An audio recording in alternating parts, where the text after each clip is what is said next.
Welcome back to my YouTube channel. और finally आज मैंने अपने एक जिगरे को पकड़ लिया है वीडियो शूट करने के लिए, क्योंकि मैं बहुत टाइम से देख रहा था कोई ऐसा बंदा आएगा जो कैमरा पकड़ेगा और फाइनली मुझे शूट करेगा और मैं दूंगा आपको बढ़िया सा राइड रिव्यू, जो कि होगा इस बेहतरीन से लूसीफर का, जो कि है KTM RC 390 MotoGP एडिशन।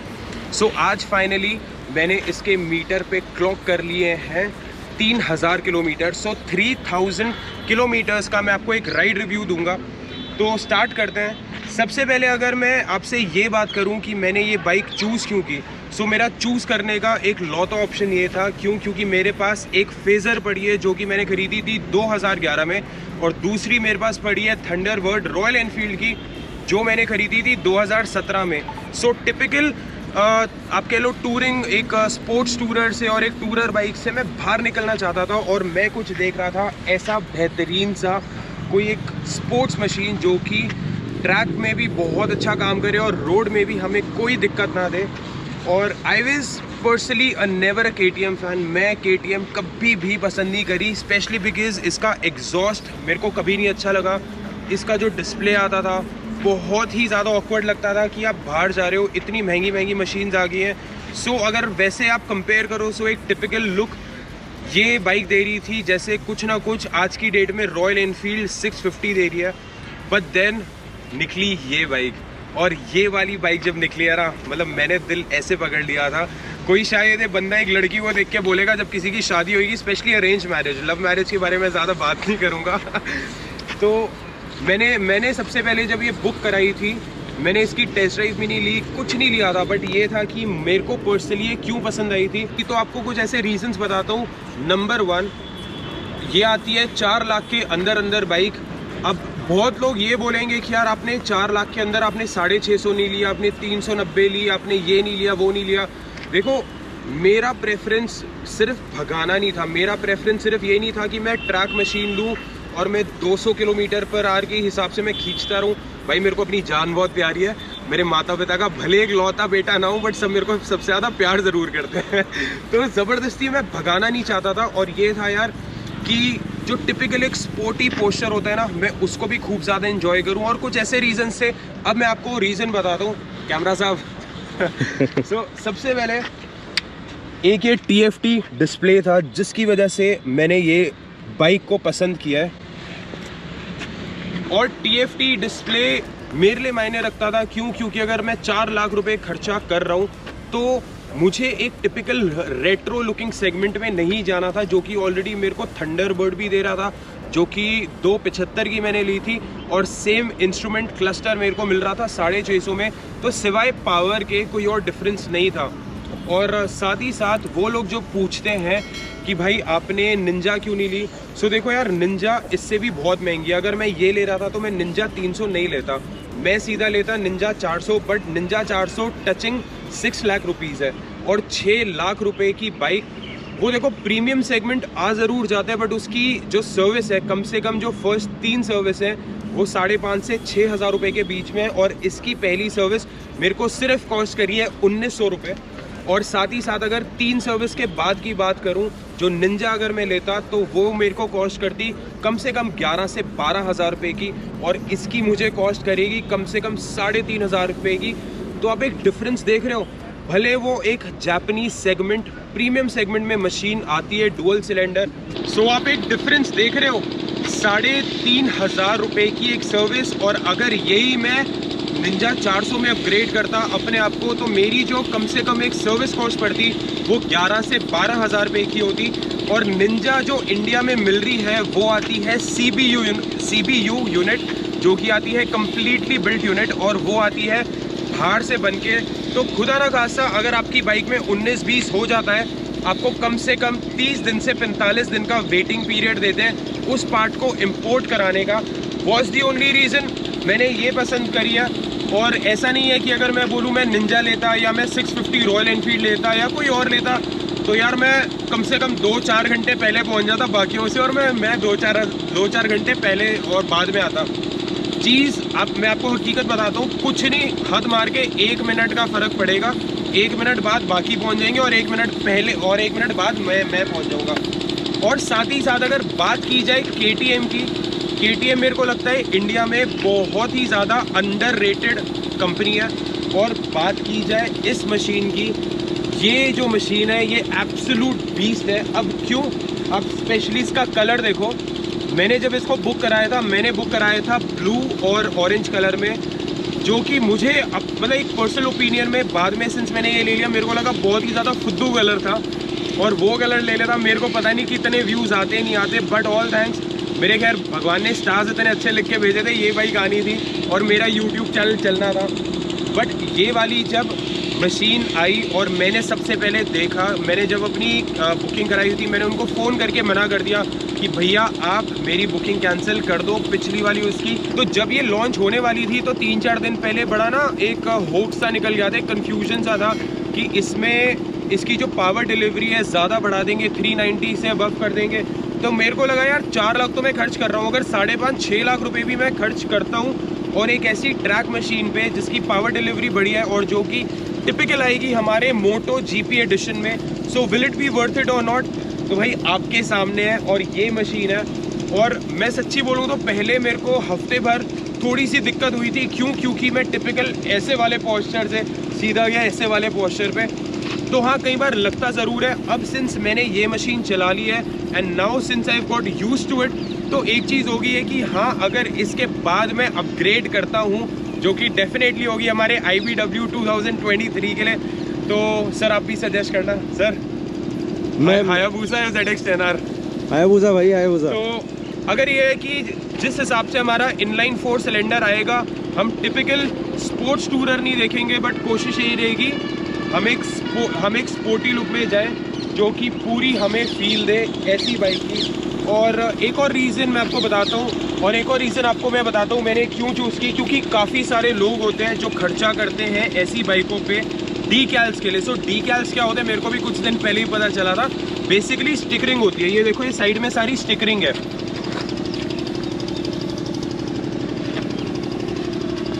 तो लोग खर्चा करते हैं डीकैल्स पे, बेसिकली स्टिकरिंग के ऊपर। यहाँ से बाइक निकालेंगे, करोल बाग जाएंगे, रैप करेंगे, सब कुछ करेंगे। और सबसे पहले जो वाइज़र है, वाइज़र को करेंगे, इसके ऊपर रैप करेंगे या फिल्म चढ़ाएंगे। मेरे को लगता है बहुत ज़्यादा फालतू काम। और मैं चाहता था यार जैसी बाइक हो वैसी सी बाइक दिखे। और मेरे ओपिनियन में पर्सनली मुझे कुछ एक्स्ट्रा कराना नहीं अच्छा लगता।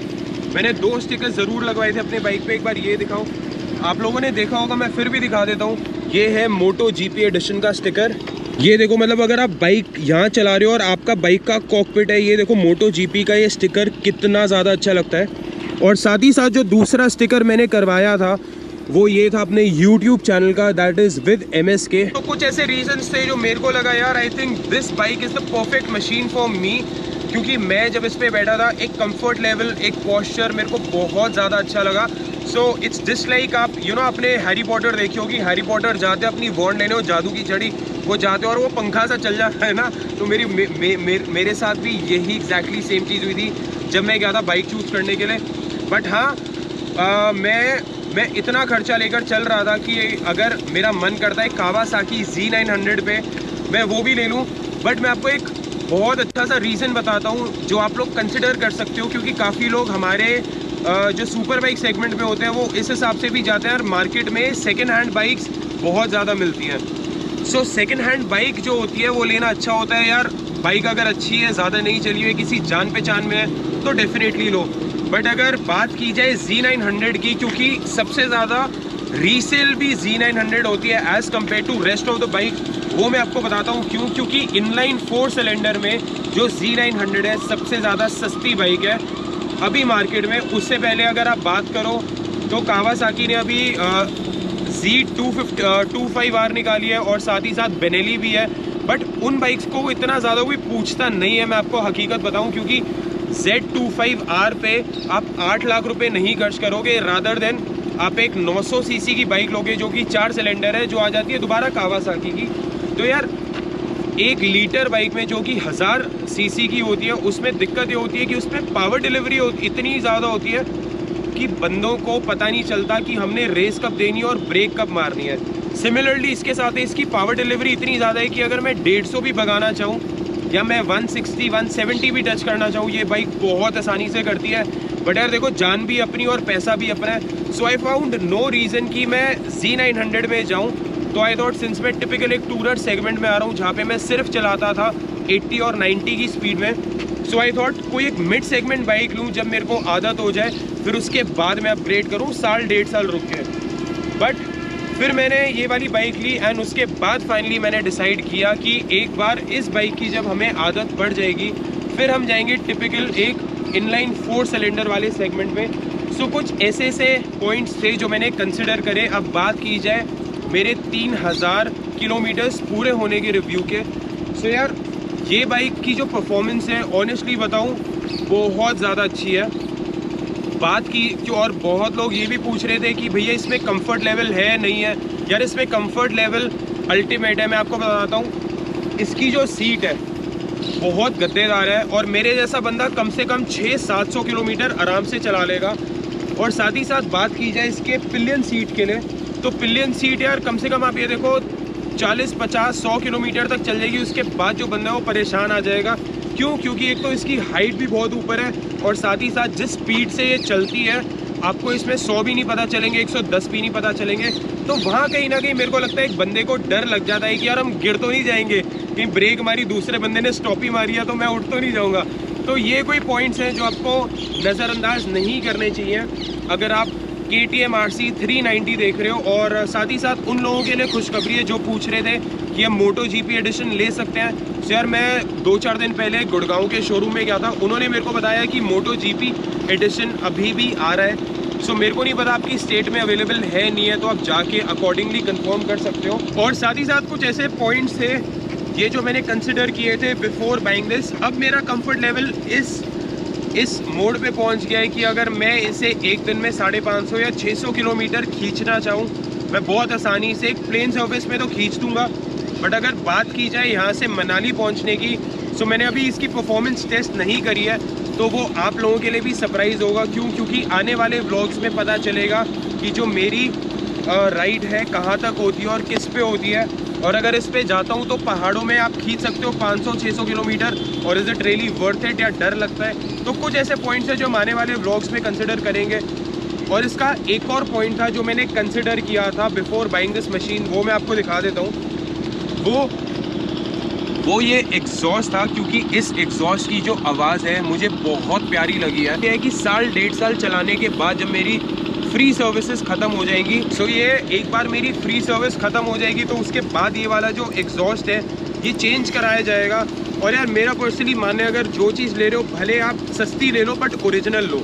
तो मैं टिपिकल छपड़ी करोल बाग वाला एग्जॉस्ट मैं नहीं लगा सकता, मतलब that is not my cup of T. तो मेरा मानना ये है कि अगर इस पर 50-60 हज़ार रुपये भी आप खर्चा कर रहे हो 4 लाख रुपए की बाइक लेके, तो I think it is absolutely worth it, और वो भी सिर्फ एग्जॉस्ट के ऊपर। और इस एग्जॉस्ट की जो आवाज़ है एक बार मैं आपको भी दोबारा सुना देता हूँ, एक बार वो सुनो आप।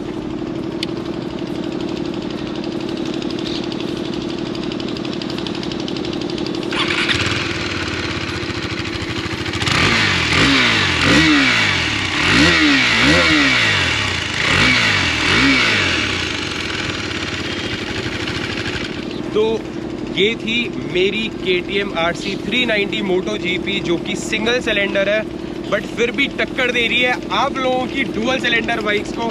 इसकी आवाज़ और इसका जो 3000 किलोमीटर पूरे होने पे एक रिव्यू था। सो आई होप आपको ये वाले पॉइंट्स अच्छे लगे होंगे। और अगर आप कंसिडर करना चाहते हो लेना MotoGP एडिशन जो कि 390 में आता है या 200 सेगमेंट में भी आता है, तो ये कुछ ऐसे पॉइंट्स आप कंसिडर कर सकते हो लेने से पहले। और फिर भी अगर आपको कुछ लगता है कि नहीं मैंने बताया या मैंने इस वीडियो में कवर नहीं किया है, तो आप नीचे कमेंट सेक्शन है, कमेंट करके बता सकते हो आपको वीडियो कैसी लगी है और जो मैंने पॉइंट्स कवर किए हैं कैसे लगे हैं। और अगर मैंने कुछ मिस भी किया है तो वो भी ज़रूर बताना। और साथ ही साथ जो इस चैनल पे नए जुड़े हैं, इस चैनल को सबसे पहले आप लाइक करो और वीडियो देखने के बाद कमेंट करना। और अगर वीडियोस अच्छी लगती हैं तो अपने दोस्तों के साथ, अपनी फैमिलीज़ के साथ शेयर ज़रूर करना, ताकि हमारा जो चैनल है यहाँ से इतना बढ़ सके और हमारी भी एक जो कम्युनिटी है उसको भी हम बढ़ाएं और साथ ही साथ आने वाले टाइम में हम ढेर सारे ट्रिप्स प्लान करें और बढ़िया बढ़िया से मीटअप्स रखते हैं. Till then, this is me, MSK, signing off. You guys take care and do whatever you want to do, my lovely friends. And always remember to ride safe. I'll see you in the next video. तो भाई ये मेरा camera man था आज के लिए. मैं ये वीडियो के एंड वाले ब्लूपर्स है. 4.5 मिनट की वीडियो शूट हुई थी और एक गधे के बच्चे ने यहाँ पे जनरेटर चला दिया. सो अब जो हमारी लोकेशन आ रही है जो आप देख चुके हो वीडियो में, वो इधर से उठ के सीधा बाइक गई थी उधर. कैसा लग रहा है? कर दिया भाई. ऑन करता है. हाँ इतना फड़ ले. हाँ जी मेरा वीर